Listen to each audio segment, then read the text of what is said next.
Coucou tout le monde, c'est Do. Petite vidéo un peu différente.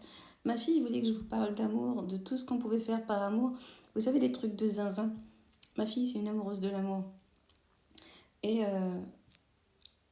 j'ai vu des gens faire 600 kilomètres pour rencontrer quelqu'un.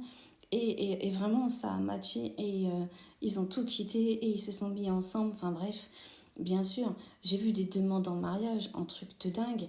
Et oui, c'est très très beau l'amour en fait.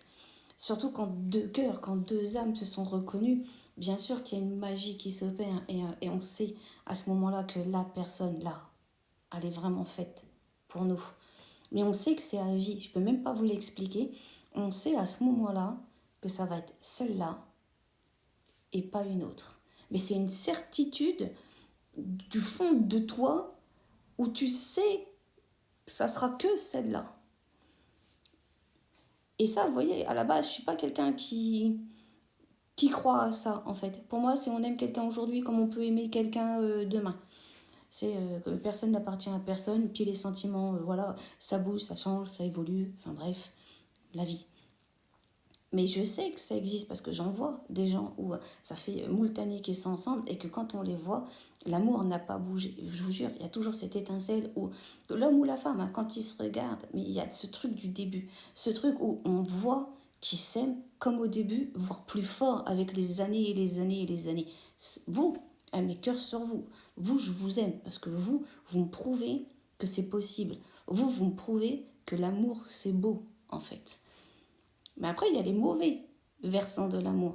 Regardez le nombre de trucs qui peuvent arriver entre les féminicides, les machins, ou ceux, je sais pas, qui tuent leurs gosses avec eux parce que bah, la femme elle est partie ou parce qu'elle a rencontré quelqu'un d'autre, ou que ça peut être le mari. C'est parce que c'est vrai qu'on entend souvent que c'est le mari qui a déconné, qui a fait un truc, mais la femme, certainement, elle peut vriller aussi.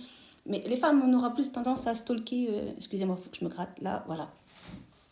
On aura plus à regarder ou à surveiller ce qu'il fait.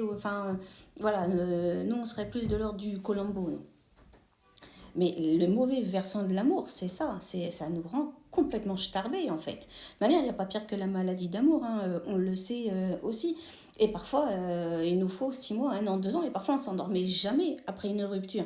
Ce que je veux dire, c'est que même quand on rencontre quelqu'un, on n'est jamais plus tout à fait pareil, on n'est jamais plus tout à fait à fond. Et combien parfois changent même de sexualité parce qu'ils sont déçus, voire restent célibataires parce qu'en fait, ils ont tellement été déçus, meurtris, qu'ils n'ont pas envie de recommencer. Ça arrive aussi. Alors oui, je veux bien parler d'amour, mais je ne pouvais pas parler que de la beauté de l'amour sans parler du travers, des mauvais travers de l'amour. Mais en tout cas à tous, je vous souhaite vraiment de trouver chaussures à votre pied. Et puis si chaussures à votre pied, c'est d'être tout seul, écoutez, vaut mieux être seul que mal accompagné. Puis encore une fois, à chacun son équilibre et à chacun sa façon de voir la vie, à chacun sa vision et son versant de l'amour. Et si toi, ton versant de l'amour, bah, essaye d'être seul et de kiffer ta vie, pourquoi pas. Et puis, encore une fois, vraiment, je vous souhaite à tous d'être heureux et d'avoir du bonheur dans votre vie, réellement. Des bisous tout le monde, vous savez que je vous aime. À très bientôt dans une prochaine vidéo. Like, commente, partage, abonne-toi.